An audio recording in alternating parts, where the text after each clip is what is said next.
Time now for an in-depth look at the market news this afternoon, and for that I'm joined on the line by Dr. Kim Sei-wan, professor of economics at Ewha Womans University. Professor Kim, good afternoon. Thank you for making time today. Good afternoon, Devin. Well, let's start with the U.S. housing market, Professor, where the National Home Price Index was up in June by the most in 30 years, up 18.6%. This is actually the third month in a row that figure set a record, and the rise was even more in the big cities. Of course, we've seen prices rise here in Korea too, but what's driving that move in the U.S.? Soaring home prices shattered another record in June, and it becomes another reason for U.S. Fed to begin tapering sooner or later. The representative U.S. housing market index, S&P Case-Shiller Index, increased by 19% on year in June.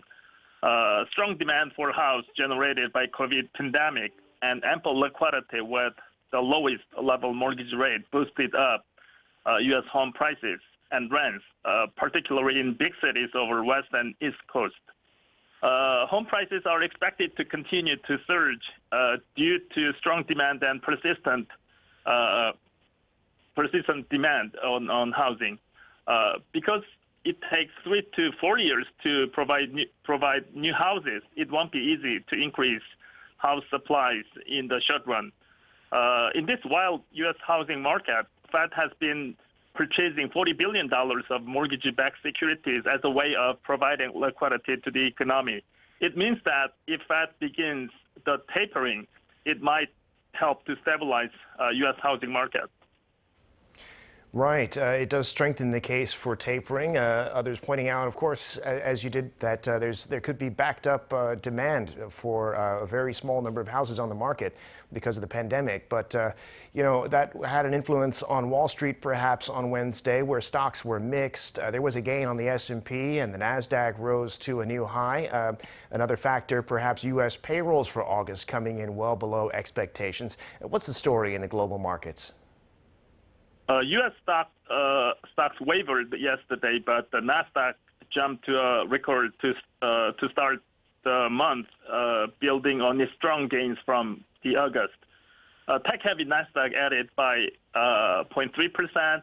Also, S&P 500 has climbed for 9 of the past 10 months, and is near its all-time record.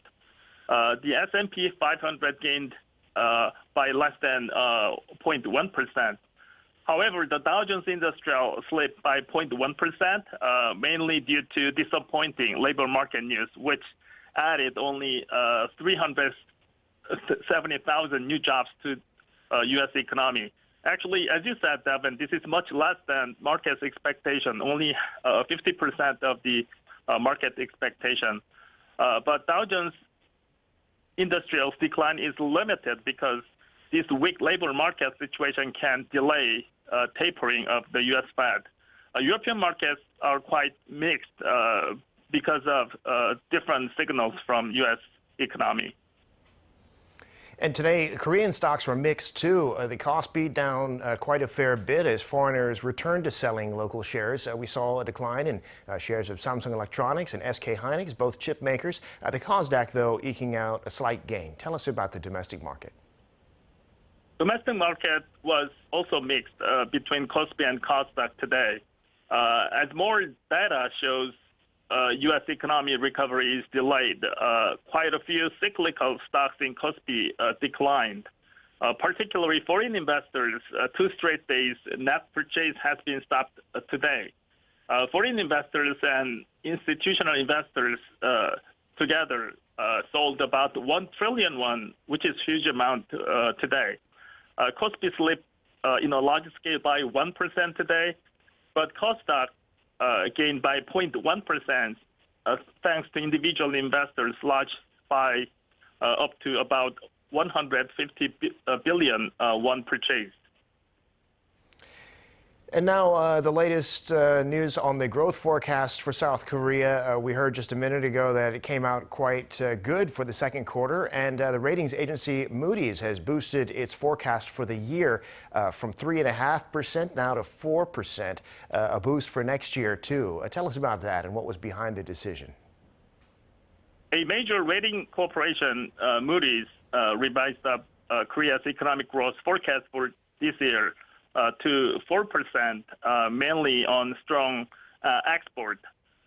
In its report on World Economic Outlook, the rating agency adjusted Korea's gross domestic product growth outlook from its previous estimate of 3.5% in May. Moodys says the nation's growth will continue to be supported by high demand across the globe for industrial products, especially memory chips and chemical products.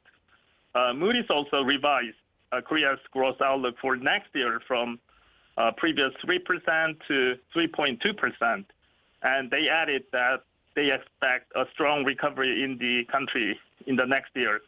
So Moody's economic growth forecast of 4% for this year became very close to that of Korean government, 4.2%. Right, and just to clarify for our viewers, as you said, Professor, the 4% forecast is for 2021. They may have seen on the screen below saying 2022, but it's the 4% for this year. And now finally, Professor, Korea last month, we saw consumer prices up by more than 2% from a year earlier, more than 2.5% in fact, and that was the 5th month in a row that we've seen that figure above 2%. Prices up for rents, groceries, eggs in particular, the so-called eggflation. What do you see happening with consumer prices right now? Against government and Bank of Korea's previous expectation, consumer price rose more than 2% for 5th straight month in August. This price level up is mainly due to high prices of agriculture and oil products, indicating a continued buildup of inflationary pressure in the middle of economic recovery from previous pandemic. And since these items are almost imported from foreign countries, it is very difficult for Korean government to control the inflation. The consumer price rose 2.6% in August from a year earlier, the same growth as the previous month. Compared with a month earlier, consumer inflation rose by 0.6% last month, accelerating from 0.2% on month in July. The core inflation, which excludes volatile food and oil prices, rose 1.3% on annual basis in August. So if the inflation pressure continues upward in September and October, the possibility that Bank of Korea raises interest rates one more time earlier in the middle of November rises. Yeah, this certainly does appear to make that a more likely scenario, Professor. We'll have to leave it there for today. Thank you, as always, for sharing your insights with us. We appreciate it. My pleasure. Thank you.